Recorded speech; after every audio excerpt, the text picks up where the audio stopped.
이제 2025년도 얼마 남지 않았습니다.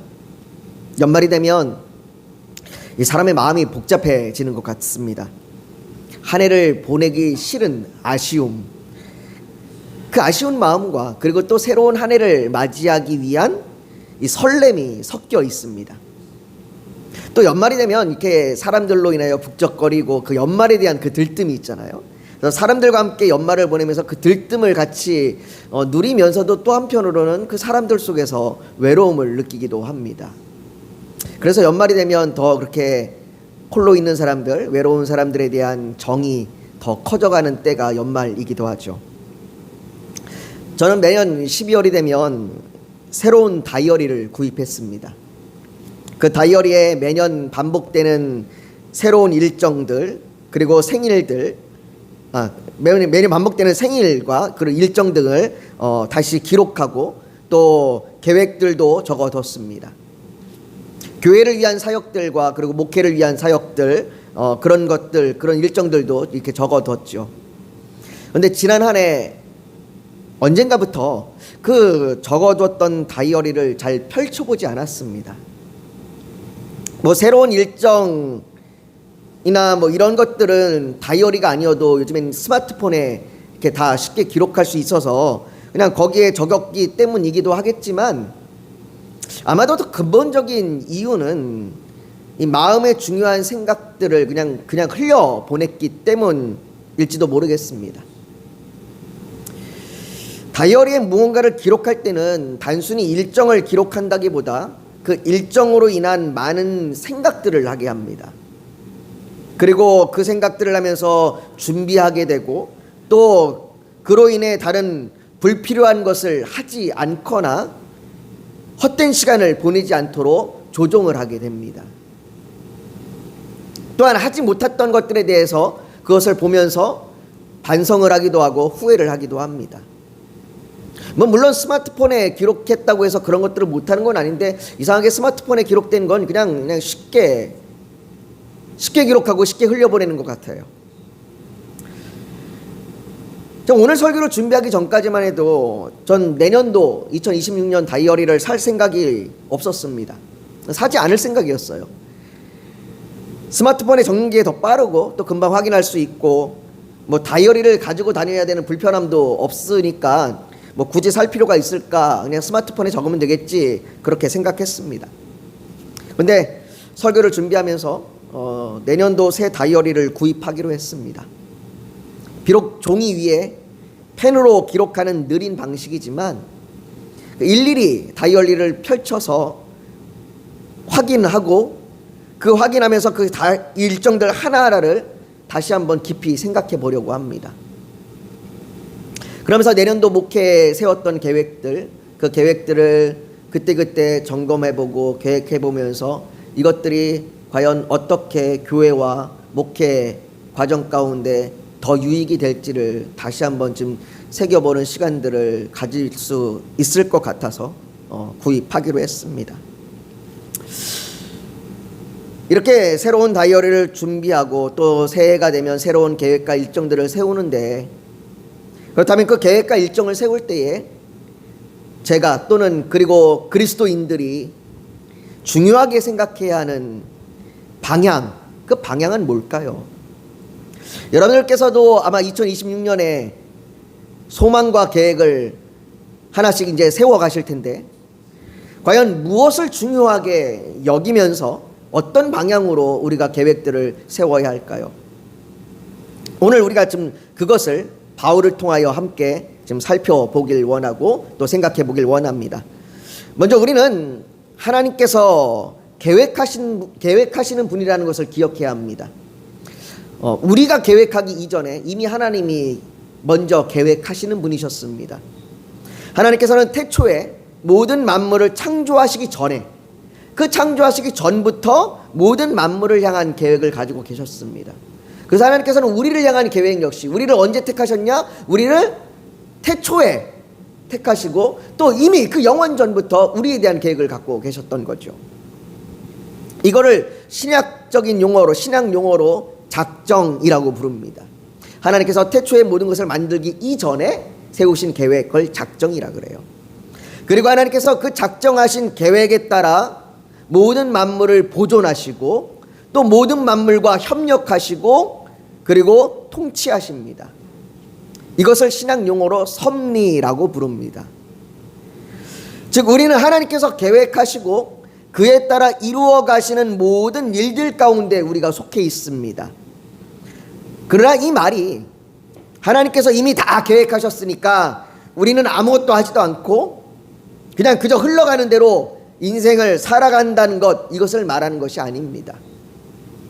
하나님께서는 그분의 계획을 이루어 가시는 방편으로 인간에게, 사람에게 계획을 주시고 그 계획을 사용하게 하십니다. 그래서 존 메가더 목사님이라고 하는 분이 이런 말씀을 하세요. 하나님의 사랑에 의해 움직이는 그리스도인은 아직 채워지지 않은 필요한 기회를 보며 섬길 더 많은 방법을 찾기 위해 앞으로 계획할 수밖에 없다라고 말합니다. 인간은 계획할 수밖에 없습니다. 하나님의 그 계획이 진행이 되는 것 가운데 우리에게 계획을 주시고 그 계획 가운데 또 우리가 섬길 것들과 사랑할 것들을 우리가 하나씩 해 나가게 되는 거죠. 물론 사람의 계획은 완전하지 않습니다. 때로는 그 계획에 예기치 않은 일도 생길 수 있고 자신이 의도하는 대로 움직여지지 않는 경우들도 많습니다. 그럼에도 잠언 16장 9절에는 사람이 마음으로 자기의 길을 계획할지라도 그의 걸음을 인도하시는 분은 여호와시니라 라고 말씀합니다. 우리의 계획이 내 뜻대로 안 되고 내 마음대로 안 돼도 여전히 그것을 인도하시는 분은 하나님이신 거죠. 하나님께서는 이렇게 사람의 부족한 계획으로도 우리의 완전하지 못한 그 부족한 계획 가운데서도 그 계획을 통해서도 역사하시고 인도하십니다. 바울은 3번에 걸쳐서 많은 지역을 선교했습니다. 유럽의 많은 지역들을 바울이 돌아다녔죠. 이것은 단순히 무작위적으로 생각나는 그 지역을 찾아간 것이 아닙니다. 오늘은 한 빌립보에 가보고 싶은데, 오늘은 데살로니가에 가보고 싶은데, 이렇게 그냥 내키는 대로, 마음 내키는 대로 간 게 아니에요. 바울은요, 자신이 가야 할 행선지, 내가 다음에 어디로 가야 할지에 대하여 아주 치밀하게 계획을 세우고 그 치밀한 계획 가운데 움직였습니다. 그게 오늘 본문 5절과 6절입니다. 오늘 5절과 6절을 같이 한번 읽어볼까요? 같이 읽습니다. 시작. 내가 마게도냐를 지날 터이니 마게도냐를 지난 후에 너희에게 가서 혹 너희와 함께 머물며 겨울을 지낼 듯도 하니 이는 너희가 나를 내가 갈 곳으로 보내어 주게 하려 함이라. 바울은요, 자신이 어디로 갈지, 어느 방향으로 갈지, 얼마나 머물지에 대하여 미리 계획하고 그 계획을 자신만 갖고 있는 것이 아니라 그 자신이 갈 곳에도 미리 알려주었습니다. 바울은 에베소에서 지금 이제 바울이 고린도전서를 쓰고 있는 곳이 에베소인데 그 에베소에서 마게도냐를 거쳐 고린도 교회에 가기로 계획했습니다. 고린도에서 오랜 시간 머물면서 그들과 함께 보낼 그 계획을 가지고 있는 겁니다. 그런데 에베소에서 고린도로 가는 길은요, 배를 타고 이동하면 직선거리로 바다를 건너갈 수 있습니다. 그런 직선거리로 바다를 건너가면 에베소에서 고린도로 빠르게 갈 수 있어요. 빠르게 갈 수 있습니다. 그럼에도 바울은 오늘 뭐라고 얘기냐면 내가 마게도냐를 거쳐서 가겠다라고 얘기합니다. 이 마게도냐를 거쳐서 가는 길은 에베소에서 한참 삥 돌아서 저 위로 올라갔다가 다시 내려와야 되는 길이에요. 그러니까 에베소에서 바로 가는 길에 비하면 훨씬 멀게 돌아가는 길입니다. 삥 돌아서 가는 길이에요. 여러분, 이 시대는요, 오늘날처럼 교통이 편리한 시대가 아닙니다. 길이 그렇게 편한 길도 아니고 교통편이 많은 것도 아닙니다. 먼 길을 택하여 가는 길은 그만큼 힘든 여정입니다. 고난이고 어려운 길이죠. 그 가는 길에 주변에 뭐가 있을지, 어떤 강도가 나타날지, 어떤 위험이 있을지 알지 못합니다. 그럼에도 바울이 그 길을 택하여 가는 것은 그 마게도냐에 있는 빌립보와 데살로니가라고 하는 교회들, 그 교회들을 방문하여 그들의 믿음을 더욱더 세워주기 위한 그 마음이 있는 겁니다. 그런 계획이 있는 거죠. 내가 너에게 가기 전에 그들을 들러서 그들을 더욱더 믿음으로 좀 세워주고 방문해서 강화해주고, 그렇게 내가 너에게 가야 되겠다. 그러면 내가 이렇게 삥 돌아서 너에게 아마 이때쯤 갈 거고, 이때쯤 도착해서 너희와 겨울을 함께 보내고, 그리고 내가 또 이동할 거다라는 계획을 치밀하게 세운 거죠.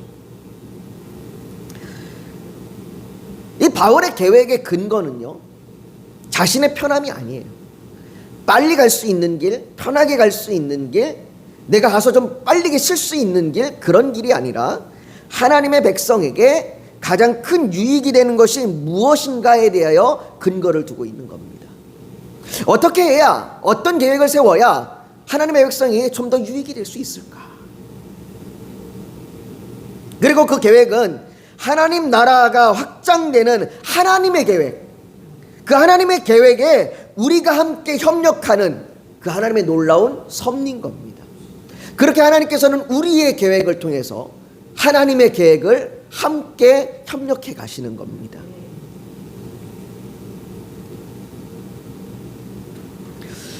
여러분, 우리가 세상을 살아가면서 여러 가지 계획을 세웁니다. 가족에 대해, 직장에 대해, 건강에 대해, 사역에 대해 많은 계획을 세웁니다. 어떤 분들은 이제 나이가 이렇게 들으셔갖고 내가 이제 무슨 계획이 있냐, 그냥 죽을 날만 바라봐야지, 이렇게 얘기하실 분들도 계시겠지만, 성경에는 성령이 임하시면 늙은이가 꿈을 꾼다 그랬습니다. 늙은이, 나이가 들었다고 계획이 없거나 나이가 됐다고 소망이 없지 않잖아요. 하나님을 향한 더 큰 꿈을 꿀 수가 있습니다. 우리가 많은 꿈을 꾸고 많은 계획을 세우는데, 우리는 그 계획의 중심에 무엇이 있는지를 돌아봐야 합니다. 나의 원대한 꿈을 이루기 위한 계획인가? 아니면 우리의 계획이 하나님 나라 확장에 협력하여 하나님의 백성들을 세우기 위한 그 놀라운 계획에 협력하고 있는가를 돌아봐야 되는 것이죠. 우리가 그것을 기준으로 세워서 내년도 계획들을 우리가 하나씩 하나씩 세워 가야 될 줄 믿습니다. 바울이 자신이 가야 할 그곳에 대하여, 자신이 가야 할 방향에 대해서, 그리고 시간에 대해서 치밀한 계획을 세우는 반면, 바울에게 이 계획을 이루기 위한 아주 중요한 원칙이 하나 더 있습니다. 이 계획을 세우고 이 계획을 이루기 위한 중요한 원칙이 하나 더 있는데요, 그게 바로 오늘 본문 7절 말씀입니다. 우리 한번 7절을 같이 한번 읽어보겠습니다. 같이 읽습니다. 시작. 이제는 지나는 길에 너희 보기를 원하지 아니하노니 이는 만일 주께서 허락하시면 얼마 동안 너희와 함께 머물기를 바람이라. 바울이 자신이 고린도 교회 성도들과 함께 머물기를 바라는 마음으로 철저하게 여정을 준비하며 계획을 세웁니다. 그러면서도 그에게 중요한 원칙이 또 하나가 있는데, 그게 뭐냐면 바로 주께서 허락하시면입니다. 주께서 허락하시면. 내가 모든 계획을 세우고 모든 계획을 다 준비할지라도 주께서 허락하시면 이라는 게 원칙으로 잡혀 있습니다. 아마도 바울은요, 이것을 사도행전 16장 6절과 7절에 나오는 중요한 사건을 통해서 경험했고, 그 경험이 쌓여져 있는 것 같습니다. 사도행전 16장 6절과 7절에는 바울의 경험이 이것이 있습니다. 성령이 아시아에서 말씀을 전하지 못하게 하시거늘 그들이 부르기아와 갈라디아 땅으로 다녀가 무시아 앞에 이르러 비두니아로 가고자 애쓰되 예수의 영이 허락하지 아니하시는지라.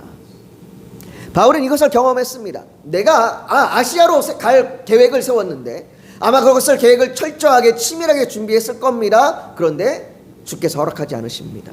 성령이 허락하지 않으세요. 성령이 자신의 계획을 막으시고 허락하지 않으신 이 일을 통하여 바울은 분명한 경험으로 자신에게 그 원칙으로 세웠을 겁니다. 우리는 종종 우리의 뜻과 계획이 무너질 때 좌절하고 절망합니다. 어쩌면 우리는 그 순간 우리의 삶을 계획하시고 인도하시는 분이 하나님이라는 사실을 잊어버리고 있는지도 모릅니다. 우리가 아무리 대단한 계획을 세운다 할지라도 그 계획이 하나님의 계획보다 더 나을 수 없습니다. 저는 종종 하나님의 선하신 뜻이라면 모든 일이 술술 풀려야 한다고 말하는 분들의 이야기를 들을 때가 있습니다. 하나님이 인도하시는데, 하나님이 뜻하시고 하나님이 계획하시고 이게 하나님의 뜻이면 모든 일들이 잘 풀려야 되는 거 아닌가라고 많은 분들이 그렇게 이야기하고 또 그렇게 생각하시는 분들이 많은 것 같아요. 그래서 일이 진행이 될 때 뭔가 좀 갈등이 일어나고 뭔가 좀 안 되는 것 같고 힘든 일이 생기면 이게 하나님의 뜻이 아닌가? 내가 하나님이 원치 않는데 이거를 택해서 이 길로 왔나? 이렇게 의문을 품고 고민하고 힘들어 하시는 분들을 만나게 됩니다. 그러나 그건 내 계획이 맞다고 하나님의 뜻으로 포장하는 것과 같습니다. 때때로 하나님께서 보여주시는 계획은요, 모든 일이 술술 풀리는 것이 아니라 주께서 허락하시면 이 말씀을 믿고 견디며 인내하게 합니다. 아브라함을 한번 보십시오. 아브라함은 분명히 하나님의 말씀을 듣고 하나님의 계획에 따라 가나안 땅으로 갔습니다. 그리고 하나님의 약속하신 아들을 소망하며 하나님의 계획 안에서 하루하루를 살아갔습니다. 근데 그 일이 하루하루가 아니에요. 너무나 오랜 시간 동안 그는 하나님의 약속이 이루어지지 않음을 날마다 느꼈습니다.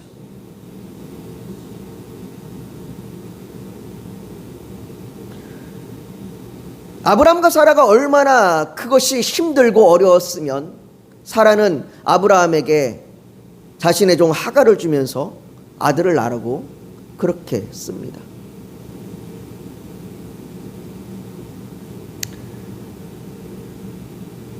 아마 많은 사람들은 그게 성경이 아니라 우리에게 이뤄진 일이라면 아마 하갈이 아들을 낳았을 때 이게 하나님의 뜻인가 보다 생각했을지도 모르겠습니다. 나한테는 안 풀렸던 일이 하갈을 통해서는 술술 풀리잖아요. 그럼 술술 풀리는 게 하나님의 뜻이라고 생각하기 쉽잖아요.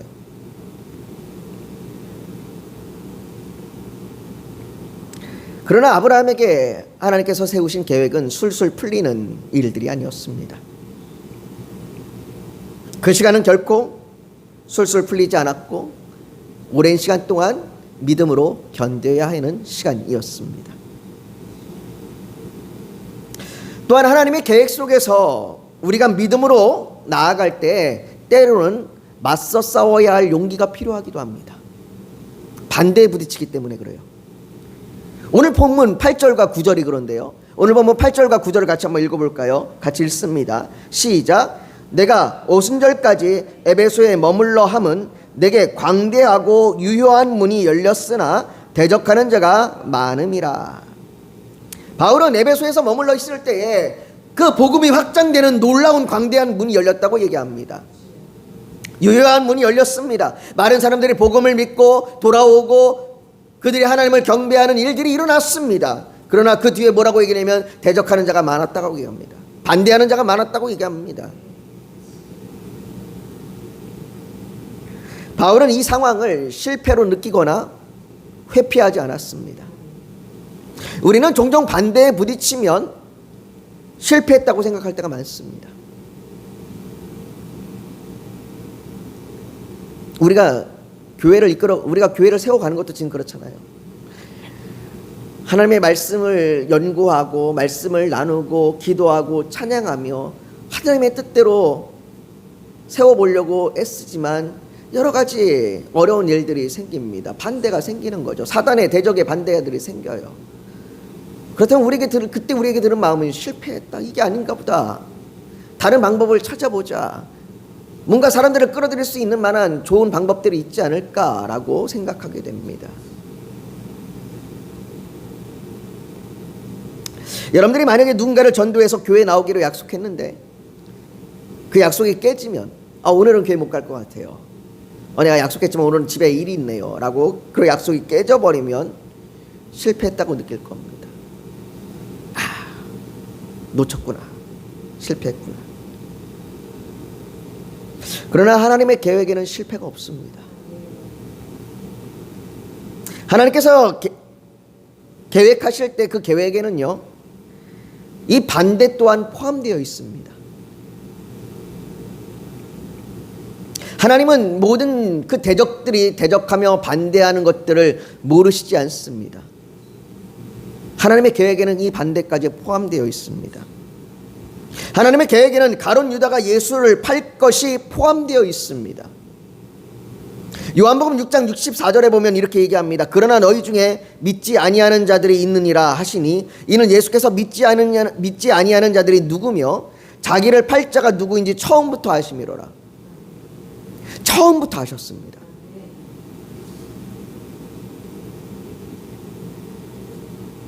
(3년) 동안 동행하다 보니까 어느 순간 가룟 유다가 마음이 돌아가는 것 같고 수상해, 뭔가 제 조짐이 좋지 않아, 이렇게 아신 게 아니라 처음부터 아셨답니다.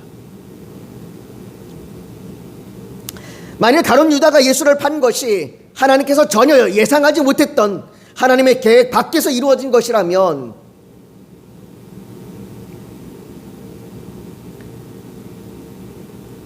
그 일은 이루어질 수가 없는 일입니다. 어떤 반대도 하나님이 모르시지 않습니다. 그럼에도 불구하고 하나님께서 이 반대를 포함하는 이유는, 하나님의 계획에 이 반대가 포함된 것은 이로 인해 더 놀라운 영광이 나타나도록, 그 영광의 이야기, 바로 예수 그리스도를 통하여 보여주신 하나님의 사랑과 구속의 은혜에 대한 이야기를 보여주시기 위함입니다. 그러니 우리가 하나님의 뜻하신 계획에 순종하며 나아갈 때 반대가 있다면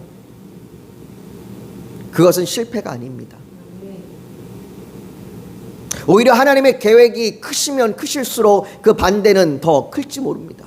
아니, 더 반대는 더 클 겁니다. 사단이 그 대적하는 자들이 그 하나님의 놀라운 계획을 가만 놔두지 않을 겁니다.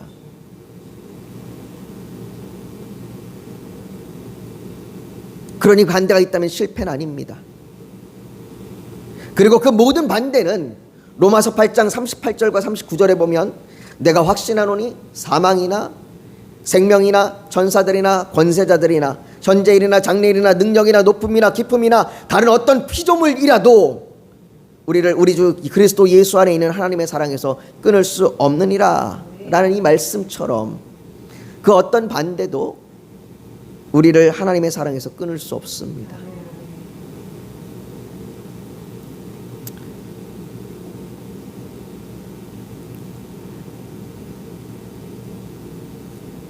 사랑하는 성도 여러분, 우리는 곧 2026년이라는 새로운 시간을 맞이하게 됩니다.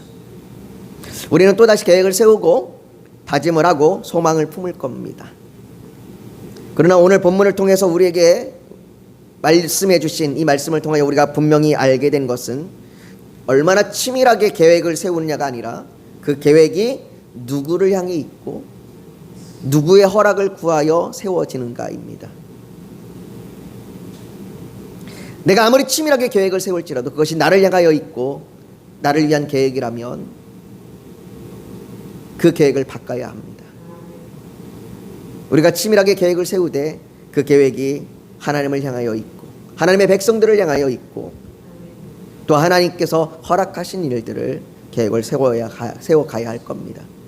때로는 반대에 부딪힐 거고, 때로는 인내해야 될 때가 있고, 때로는 견뎌야 될 때도 있을 겁니다. 그럼에도 하나님은 그 계획이 실패했다고 말씀하지 않으십니다. 사랑하는 성도 여러분, 시편 20편 4절에 보면 시인이 이렇게 기도합니다. 내 마음의 소원대로 허락하시고 내 모든 계획을 이루어 주시기를 원하노라 라고 기도합니다. 물론 시인은 이 내 마음의 소원이 내가 원하는 것을 구하는 것이 아닙니다. 하나님께서 우리 마음의 소원을 두사 계획하게 하시는 이 계획을 하나님께서 허락하신 대로 내 모든 계획을 이루어 주시기를 원한다고 구합니다. 그렇다면 우리 역시 이런 기도를 드려야 되지 않을까요? 우리의 신앙의 고백으로, 하나님, 내게 마음의 소원을 주시고 마음의 계획을 주시고 주께서 허락하신 그 마음의 소원과 계획 가운데 하나님, 내가 인내하며 주의 허락하신 대로 내가 용기를 가지고 나아가길 원합니다. 여러분들이 2026년을 향해 계획을 세우실 때 이런 마음으로 기도하며 계획을 세우시며 나아가기를 바랍니다. 분명 하나님께서 우리의 마음을 새롭게 하시고 우리의 계획을 통해 하나님 나라가 확장하는데 우리를 그 놀라운 하나님의 섭리의 동역자로 우리를 사용하시고 우리를 통하여 그 하나님의 계획을 이루어 가실 줄 믿습니다. 이 시간 우리가 오늘 그렇게 주님 앞에 좀 기도하며 나아가길 원합니다. 하나님, 내 마음의 소원을 주시고 내게 계획을 주셔서 내년 한 해 정말로 나를 통하여 하나님의 뜻이 하나님의 나라가 확장되는데 내가 협력하는 자로 사용되어지게 하여 주시옵소서. 주님, 내가 오늘 주께 간구할 때에 내 마음 가운데 그 놀라운 은혜를 부어 주시옵소서. 우리 지금 같이 그렇게 주여 한번 부르짖고 같이 기도하며 나아가기 원합니다. 같이 기도합니다. 우리의 마음을 아시는 하나님 아버지, 우리의 생과사를 주장하시는 하나님 아버지, 아버지, 우리가 하나님을 향하여 마음의 소원을 갖고 아버지 안에 우리가 계획하며 나아가게 하여 주시옵소서. 아버지, 우리가 아버지 때로는 계획을 세울지라도 우리의 계획이 완전하지 못하여 아버지 안에 우리가 연약하고 좌절하여 쓰러질 때 있습니다. 아버지 하나님의 그 놀라우신 은혜로 말미암아 우리를 인도하여 주셔서 아버지 하나님의 계획이 우리를 통하여 이루어지게 하여 주시옵소서. 아버지 하나님의 계획이 우리를 통하여 아버지 안에 이루어지도록 우리를 사용하여 주시옵소서. 아버지 안에 우리 교회를 붙들어 주시길 원합니다. 아버지 안에 우리 교회가 하나님의 아버지 계획을 이루어가는 교회 되게 하여 주시옵소서. 우리 교회를 통하여 하나님 나라가 확장되게 하여 주시옵시고 아버지 우리 교회를 통하여 하나님의 백성들이 아버지 주께 아버지 믿음으로 서는 교회가 되게 하여 주시옵소서. 또한 아버지 그 교회 가운데 하나님께서 택하시고 예정하신 자들을 불러 모아주시고 함께 아버지 교회로 지워져 가게 하여 주시옵소서. 아버지 하나님, 우리 성도들에게 믿음을 주시길 원합니다. 어떠한 처지와 형편에 있을지라도 아버지 한 신실하신 하나님, 전능하신 하나님을 바라보며 아버지 그 크신 하나님을 믿으며 나아가게 하여 주시옵소서. 믿음이 연약할 때에 아버지 그 믿음을 강하게 하여 주시옵시고 낙심하고 절망할 때에 주께서 아버지 위로하시고 믿음을 주시옵시고 아버지 하나님, 우리에게 아버지 사단과 대적하여 싸울 용기와 힘을 더하여 주시옵소서. 아버지 하나님이요, 선교사님들에게 힘과 능력을 더하여 주시고 아버지 그들을 통하여 그 나라에게 아버지 어둠의 영이 떠나가며 하나님의 나라가 세워지게 하여 주시옵소서. 아버지 하나님, 그 나라와 그 민족들 가운데 아버지 하나님 정치와 사회와 경제와 문화가 변화되게 하여 주시고 하나님을 예배하는 자들이 일어나게 하여 주시옵소서. 아버지 하나님이요, 우리 성도들의 각자의 기도 제목을 주께서 아시지요. 아버지 하나님, 우리의 죄악을 용서하여 주시길 원합니다. 아버지, 우리의 이기심과 우리의 교만과 아버지 우리의 거짓과 우리의 시기와 질투와 우리의 사랑하지 못함과 우리의 아버지 하나님 정욕을 용서하여 주시옵소서. 아버지 하나님, 우리의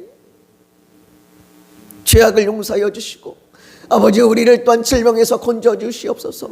우리 육신의 병든 곳들을 쥐어 만져주시고 치료하여 주셔서 기적을 행하여 보여 주시옵소서. 아버지 하나님, 귀신이 떠나가게 하여 주시고 어둠이 물러가게 하여 주시옵소서. 우리의 가정 가운데, 우리의 직장 가운데, 우리의 학교 가운데, 우리의 모든 아버지 지역과 사회 가운데 그 어둠의 사악한 영들이 떠나가게 하여 주시옵소서. 아버지 하나님, 간절히 원합니다.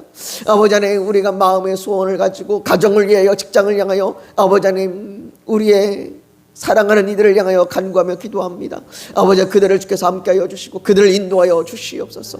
아버지 하나님, 축복하여 주시고 아버지 하나님의 복을 내려주셔서 오직 하나님의 그 약속의 뜻들이, 그 놀라운 하나님의 그 일들이 일어나게 하여 주시옵소서.